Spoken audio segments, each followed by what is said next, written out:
Hello, LinkedIn folks. So excited to see you here for our May installment of Biz Therapy. I have an amazing guest that I'm going to tee up and introduce to you. So excited you guys are tuning in. This is our 7th episode, and we are pumped to bring the conversation to you for May. Topic today is how people-centric operations propel business growth and sales.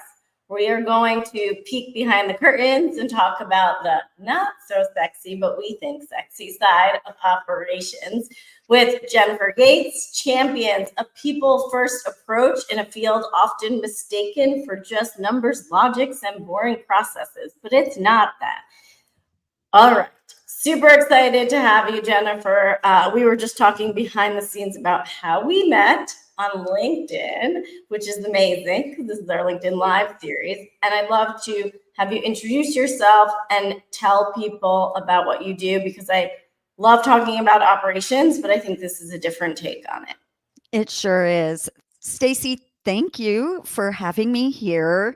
We talked about it a few months ago, and I'm so excited it's finally here. Hello to those of you who are tuning in.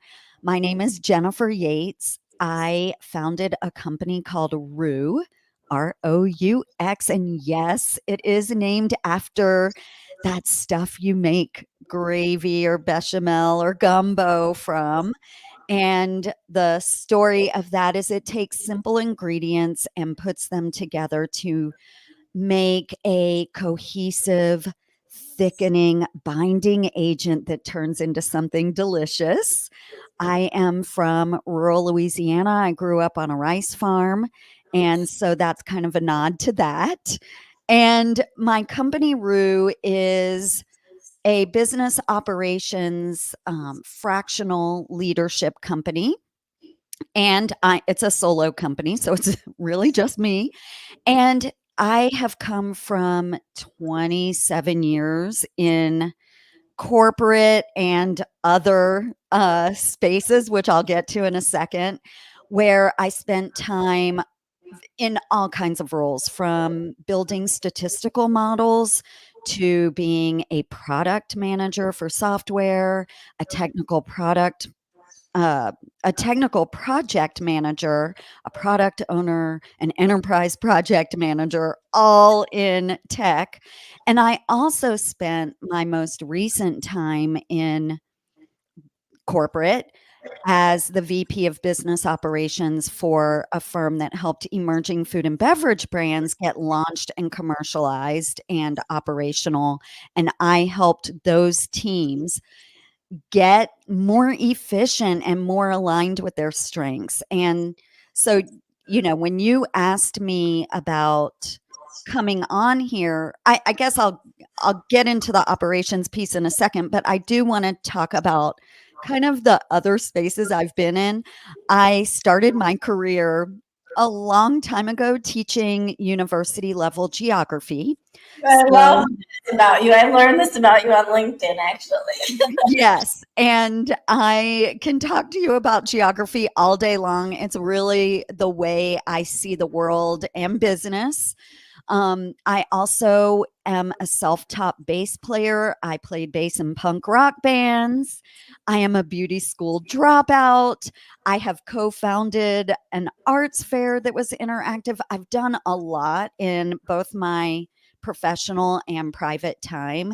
I see the world through creative eyes and I see patterns in a lot of different things. So that's a little bit about me. I'm sure you're going to ask me questions about operations. So I'm like chomping at the bit. I can't wait to answer. Super exciting. I'm so happy to have you. I find every conversation I have with you so interesting. Also, for my Go Blue friends, Jennifer is in Ann Arbor, which is one of my favorite cities in the world. Did not know you were hailed from Louisiana. Didn't actually know how to pronounce the name of the company and didn't know the backstory of the company. So it's amazing. And I feel like this ties into our conversation about people-centric ops. So that is amazing. All right, we're going to jump into our first question. So we talk about operations, the two of us together, and I feel like if you look on Jennifer's LinkedIn profile, she has what I would say like a spool of yarn that's kind of balled up, and then this line that she's going to make sense of well, I'll call it the messy middle that you kind of then make sense for. So we love operations. We think it is the backbone of scalability for all businesses. But talk to me about, and I'm taking this all from her About page on her LinkedIn profile, but talk to me about this human-centric operations. Maybe you want to like define it or tell people like, how does it differ from traditional operations, which you do, but I think you just have a unique spin on it. Yeah. So when I introduce myself to people, which I didn't do during this introduction, but usually I talk about how I am a people first, human centric, heart centric operations person. And what that means is when most people hear the word operations, it sounds very mechanical. You know what I mean? It does. It's very mechanical. You're thinking of gears and maybe even pistons like a machine. Some people go to automation, some people go to tools, some people go to systems and processes. And all of that is a part of operations. It truly is, because it is the backbone, as you said, or the scaffolding around a business. But for me, and my history of working in every job, it was all about relating to the people and understanding people's psychologies, their motivations, their strengths, how they work, what they love to do in their work, and their propensity to use a system or tool. Some people just flat out reject it. Yes, we have a lot of those. Yeah. So I also always say, like, so what I do is I start with where the work truly lives, which is with the people, because no system, tool, machine, whatever process is going to be effective unless it's adopted. Right. And adopted tools, systems, whatever, that doesn't happen without acceptance. Well, where does adoption and acceptance live? With people. So I really have to get into the people first and start there and see, like, and the truth is, because the work lives with the people, they're going to tell you what's going right, what's going wrong, what they're feeling about it. And that guides everything I do after. The people are my stakeholders, and that is up and down the ladder. Leadership may think that there is one issue going on. The people, the doers, may think that there's a different issue going on. It's my job to connect the threads between all the functions of the business, between the people, the work they do, the vision of the business, and the stakeholders at every level, and make sure that what I do meets as many people's needs as possible. Obviously, you're not going to satisfy everyone, but even those you don't satisfy, you address it to them. Hey, I can't work this thing into my plan, but I'm never going to forget it. So let's revisit it later. So that's how I define operations. And it's so important to make a business, a project, a program, a system, tool, function effective. It really is. And that's why I was such a good product manager in tech or project manager, because I was able to bring people along with me, even the most challenging situations. So that is how I define operations. I love that. I just think our philosophies just like mesh so well together, because if you're not championing the people, which I feel like is like the end user sort of at the end of the day, you can build the simplest or the most complex process. But if there's not adoption and usage, which I'm looking to get metrics at the end of the day, you're not going to have those metrics because no one's using it at the end of the day. So That's right. Yeah, that's right. I mean, so many people, we met on LinkedIn, we've talked several times. We bonded on operations the very first time we talked, and I can't tell you how many times on LinkedIn I see posts where people talk about I what tool should I use? That's the first place they go. Or worse, I implemented a tool and I set it up and I tried to get it working and I've literally seen this. No it's one's using it, not even me, the person who set it up. And I'm like, yeah, it's because you need to start with people. The tool isn't your answer. Yeah, I totally agree. I here at Rev Up Advisory, we ask a lot of why questions when we start our engagements and we do stakeholder interviews. And it's not to say this tool is going to magically solve your problem, which maybe it could at the end of the day, but it's like, why do you do that? Why do you need to do this? Why is it intertwined? Like, what's the executive vision and why does this matter to the company? And what's the doer doing every day? And why does this matter to their role or their job function? And so when you tie what I call these like why questions to the people, process, and technology, that's when I think you have skyrocketing sales numbers. And at the end of the day, we're talking like efficient operations. I also will add, we use the term at Rev Up Advisory icebergs. And I think you've touched on the idea of this. It's like the client's going to ask you a simple question. I need to know, in my example, like sales forecasting, I need to know my pipeline for the next quarter and if I'm trending towards like our annual number. And that's great. And that it's theoretically a simple question if you're running a sales team at the end of the day. But what I call these icebergs are the question's simple, and they maybe think there's like 3 different things you have to tweak to get them that number.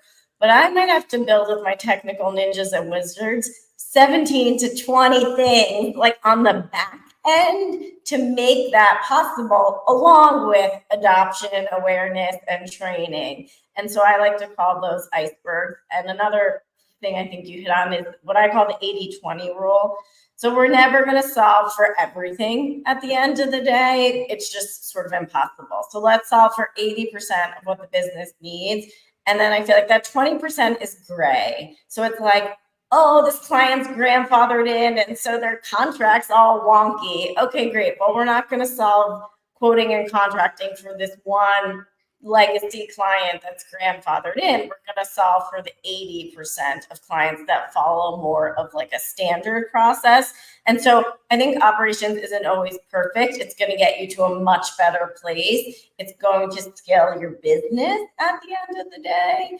And it's going to take some time to ask what I call these why questions to get it right. Because at the end of the day, we're trying to make your job better and easier and the company more money. That's right. And so along with why, which is really important, and I'm not disregarding that. I'm adding to it. Yeah. There is the how. How are you doing this? And the who and the what. Like, who is doing it and what are they doing? And do those who strengths and skills align to the what? I cannot tell you how many times, and you're laughing because it's true. That's true. A stakeholder or a leader is frustrated because someone on their team isn't quite performing at the expected level.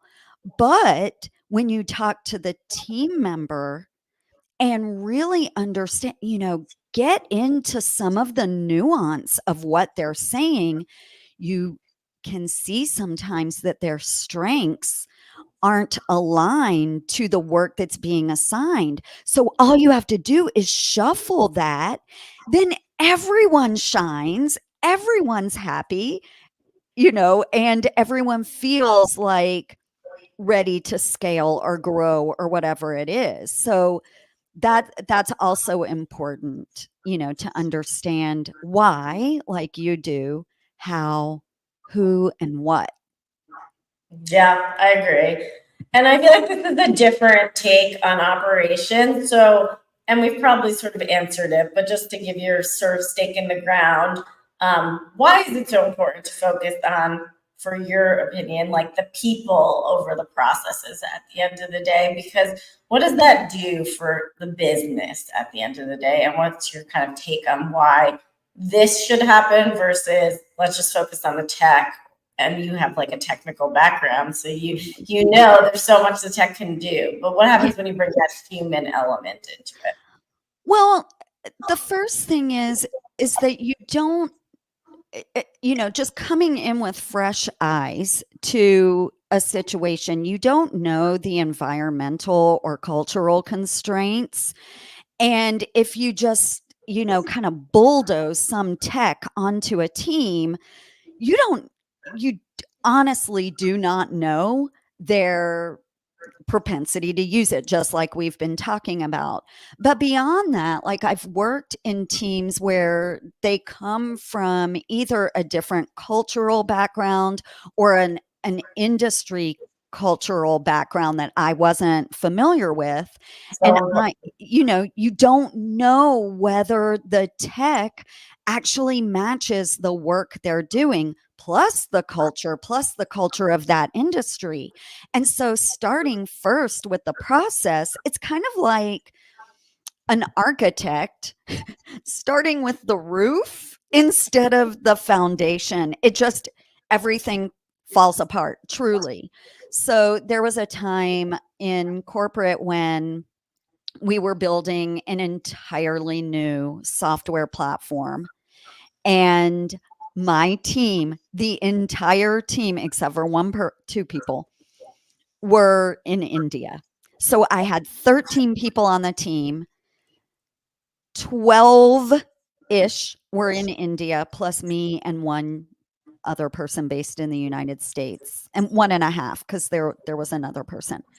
I like the team in India, there were cultural implications to working with them that I had to learn.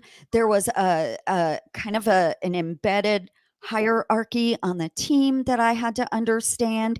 They did not understand the analytics piece that I was asking them to you know build into software.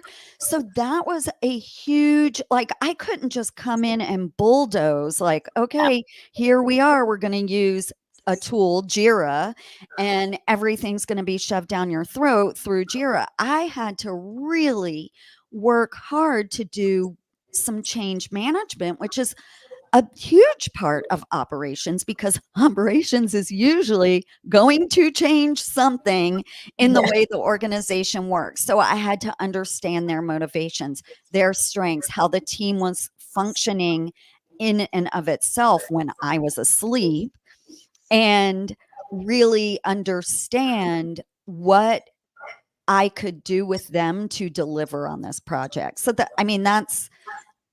that's like very high level, but I had to practice every form of change management with them.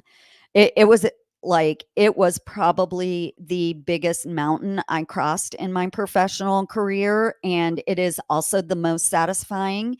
And that team, they are on my LinkedIn to this day. I was invited to India to go to weddings and everything because we ended up blending and working so well together, but it's because I understood them. They felt seen, they felt heard, they felt recognized in their expertise. They knew I wasn't coming in to just take over and shove something down their throat.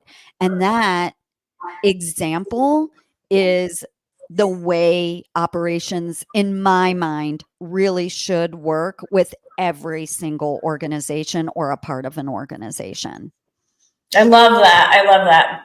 I'd say when we come in, and I'm sure you feel the same way, I feel like base level, besides, you're coming in for change management and you're bringing in leadership and you're probably changing some philosophies and some systems at the end of the day.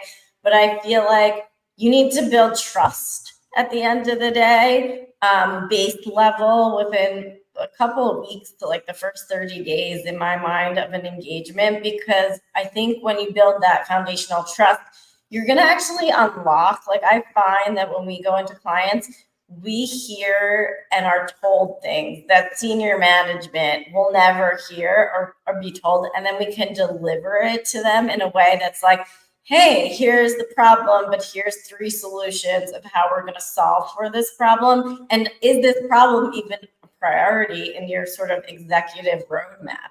And so I think that's a great example of how you can lead a team in a different continent, in a different time zone, build this rapport. And I assume, at the end of the day, we're able to deliver this huge, massive technical project at the end of the day. We were able to deliver. And so you talked about the trust factor, and that is huge.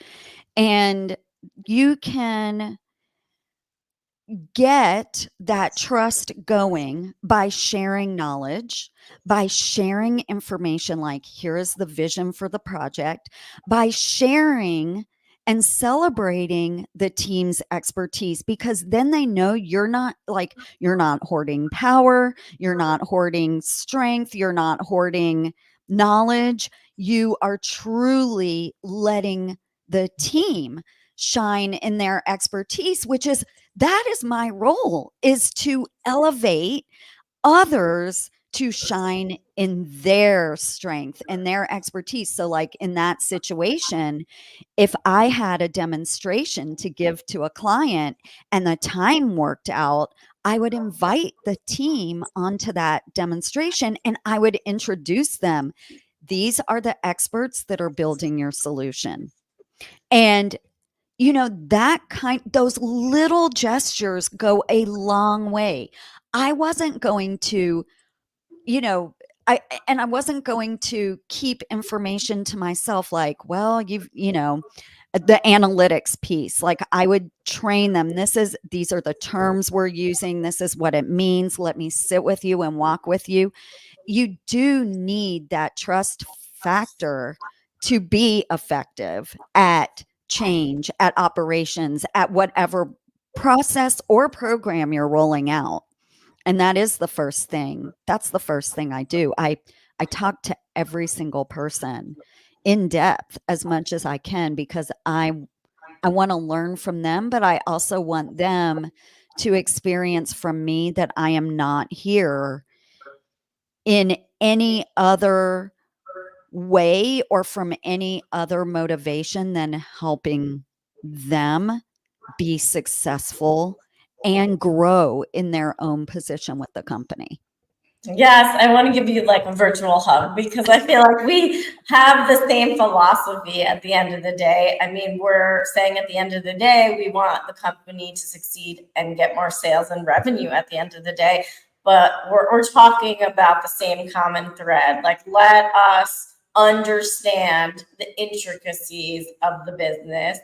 And from there, we'll help you succeed. But we need to build that trust. We need to have a lot of dialogue. I do think the better fractional folks are giving a lot of education, and it sounds like you do this too. Like, we do a lot of education, we do a lot of transparent sharing of our documents and our frameworks, because we end up ripping out a lot of work where people sort of held it close to the vest. The client trusted them at the end of the day to go do it.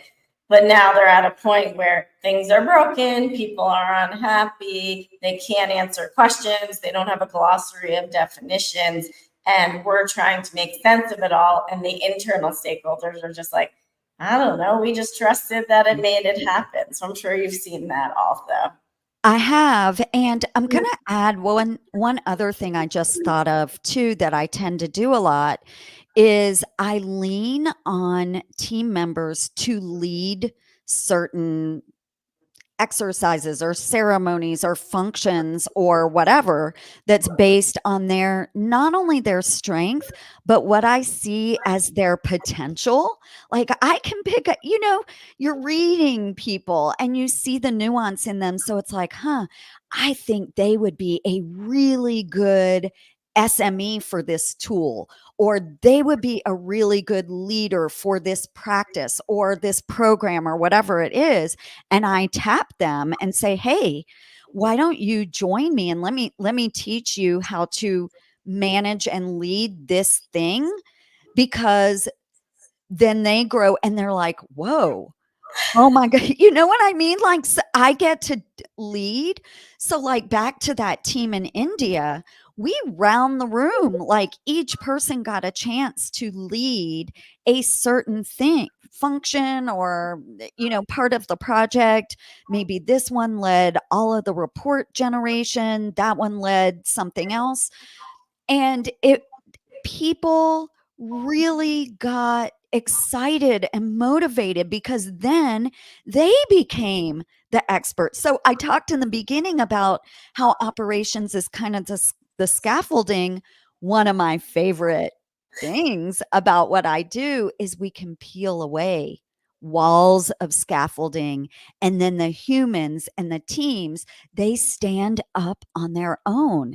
So I'm not only sharing knowledge of, maybe tactical knowledge, but I'm also sharing kind of a mindset and a little bit of mentorship and professional development. So then people become their own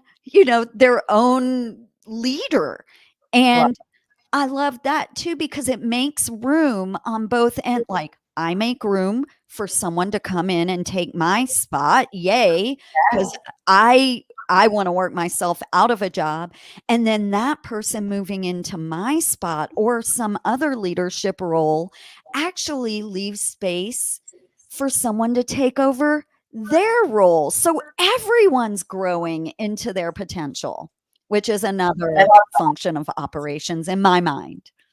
Yeah, I always say we're not going to stay with you forever. At the end of the day, we want to give you the tools and the documentation and the glossary and the systems to, like you said, stand up on its own without us at the end of the day. But I love the idea of also, I think that's probably a superpower of yours, is like seeing who would be right to lead in these kind of operational functions within the organization at the end of the day, grooming that talent for theoretically a succession plan at the end of the day. So when Stacy or Jennifer finishes our piece of the project at the end of the day, that new leader, Jessica, we'll call her, can stand on her own because through our guidance and leadership, she's understanding it, she helped build it, she's led with us kind of on the sideline. And then when they come into the new spotlight,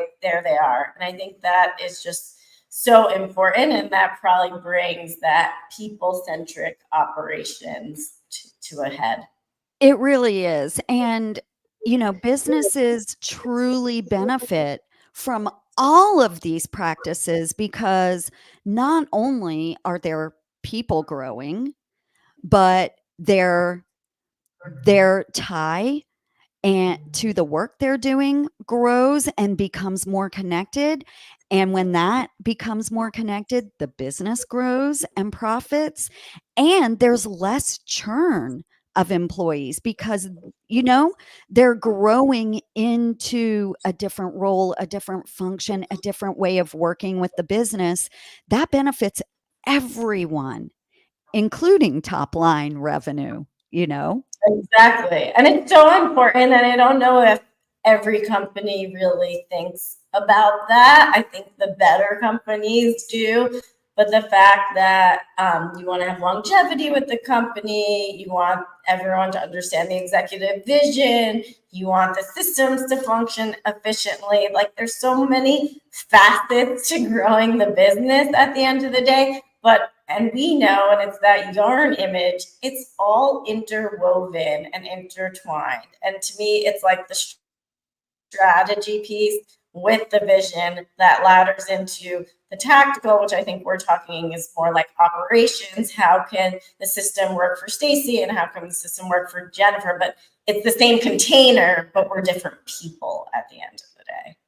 Absolutely. Absolutely. It is threading together. I'm going to use that tangled knot that we detangle and smooth out. But what we're also doing is we're sewing the pieces together of people, their work, the vision of the business, and underlying, like, the foundation of all of that is a connection. And Yeah. connection can mean a lot of things. Yeah, and I feel like this is almost like a newer wave of thinking about operations, and we're at the cutting edge of this because we see it all the time in our fractional consulting businesses. But for those in corporate jobs, I feel like here, and in scale up and startup jobs that are here listening, like you can have it up in both levels, in both ways, and different various sizes of ARR of the business and maturity of a business. It will look differently through different milestones and inflection points of your business, but this philosophy and the patterns sort of carry through at the end of the day. And I know we are kind of on our soapboxes talking about this all the time, but it's just so important for business leaders, founders, C-suites to understand that this is the new wave of doing business. This is the new wave of thinking about operations. And this is what will get you to that accelerated growth at the end of the day. Absolutely. And I know we're kind of nearing our time, but there is one thing I want to say that you touched on, and I want to emphasize that operations is iterative. It is never a one and done Never. deal. It is just like a software product where you build it and then you optimize it and make it better. Or sometimes you scratch a feature and rebuild it into something else. So it's iterative, it's evolutionary, and constantly, growing and changing to fit the needs of the business and the needs of the people. Yeah, it's so important. That I always say it's iterative. So I always say, like, let's get us to an MVP, and I'm speaking your operations terms, or like a V1, and there may be V100s, but let's get us to a place where we really have a set of kind of requirements and the why and the who and the what and the how. And let's solve for what I say that 80% and get us there. And then, yeah, we may have to scrap a feature, or we may get to the MVP and be like, okay, we're sprinting to V1 now because the business just grew by $5 million. And now we have to bring in more people, and that requires more systems and more processes. And that's okay, but you've got to start somewhere. And I find the companies that have soared so quickly without really thinking of this foundational house, concrete, scaffolding, building blocks, they get lost somewhere in the way of those revenue inflection points.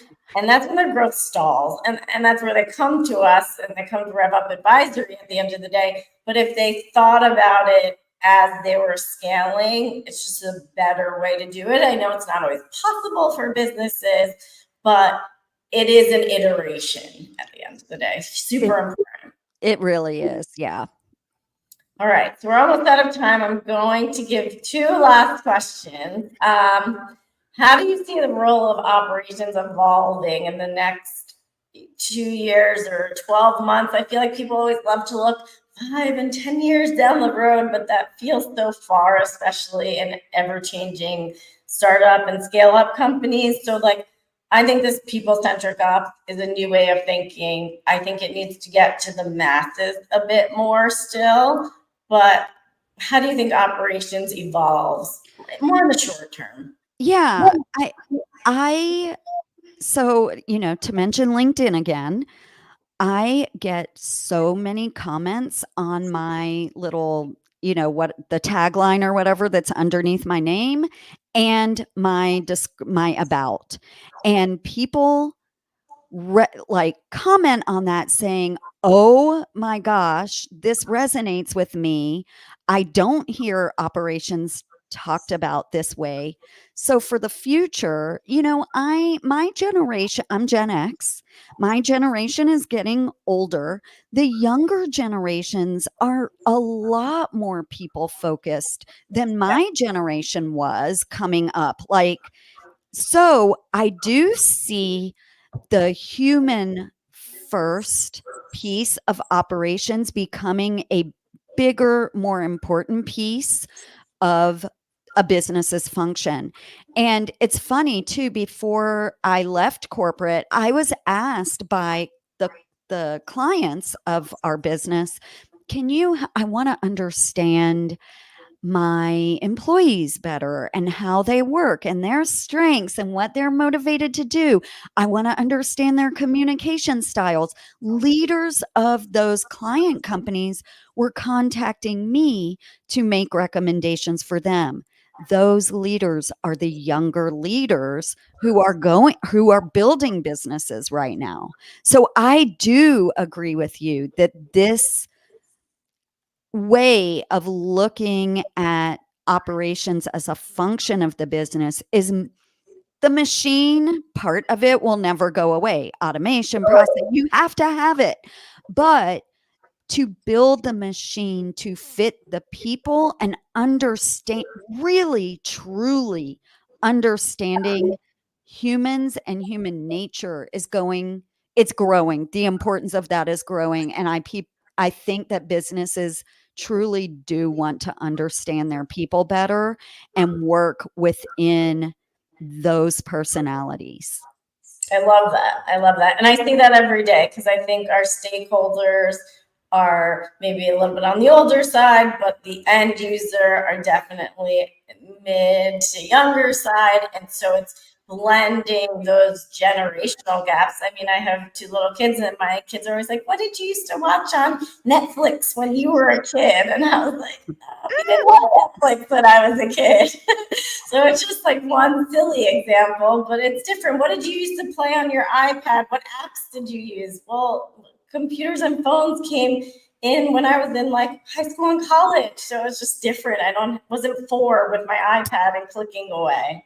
Right. And if you think as a business owner, your customers, who are they and what do they care about? And wouldn't they, you know what I mean?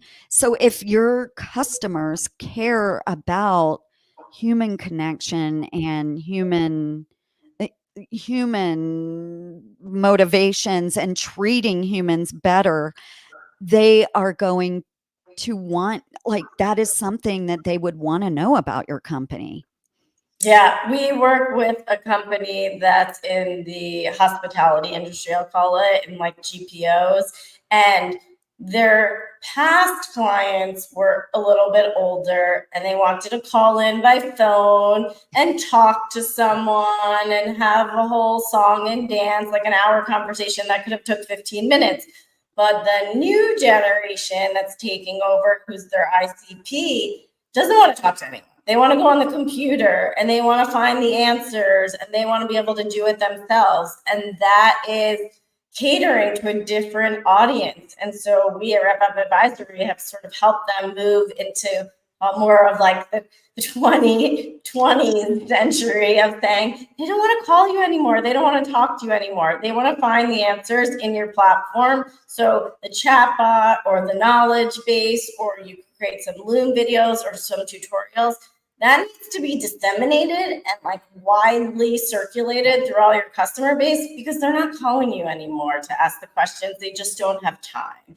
And they need to be mobile optimized versus desktop optimized. So these are the things you think operations, but I'm doing it for the people and the customer. Yes, outside. So then if you look internal to the company, and I see a comment came in, and I kind of want to address that, because we're talking first like the customers and what matters to them. But then when you look inside your own company, you want a diverse workforce, all different ages, because at my age group, the Gen X, we have experience and history and a kind of a professional maturity Yeah. that many people entering the workforce, they just don't have, not, because they just don't have the years of being in professional life. But if you have a company that has an age diverse workforce, and you can, as the older person, you can learn so much just talking and interacting with young people, and vice versa. Like, the younger people look towards someone like me as a mentor and a guide who's going to share my information and my experience and expertise with them, because they're coming up through the ranks and hopefully becoming the next level leader in that company. So I totally agree with the person in the comment who is like, lean into that multi-generation knowledge transfer. Totally agree. You know, at one company I worked with, everyone was my age. At another company, I was the weirdo. Everyone else was really young, and I loved it because I was able to see the world through their eyes, which didn't happen in, one company as much as the newer company.